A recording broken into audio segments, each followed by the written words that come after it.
Hello everyone. మీలో చాలామంది కూడా పెరుగు అంటే పుల్లగా అయిన తర్వాత లేకపోతే లెఫ్ట్ ఓవర్ పెరుగు ఉంటే తాలింపు వేసుకుంటారు కదా. అదే నాకైతే గడ్డ కట్టిన పెరుగుతోటి ఫ్రెష్ పెరుగుతోటి పెరుగు ఇలా తాలింపు వేసుకుని తినడం అంటే చాలా ఇష్టం. మరి ప్రాసెస్ చూపిస్తాను పదండి. ముందుగా అయితే పెరుగుని ఇలా మంచిగా చక్కగా లంప్స్ లేకుండా బాగా గిలకట్టుకోవాలి. తర్వాత ఉల్లిపాయ, పచ్చిమిరపకాయ, కొత్తిమీర, కరివేపాకు కూడా వేసుకోవచ్చు.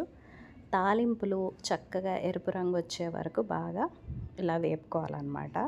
వేగిన తర్వాత అందులోనే పచ్చిమిరపకాయలు, కొంచెం ఉల్లిపాయలు అయితే అసలు పచ్చిగా ఉంటేనే సరిపోతుంది. ఇలా కాకపోతే మనం ఆయిల్లో ఫ్రై చేసుకుంటాం కదా, కొద్దిగా వేగి కొద్దిగా వేగనట్టు.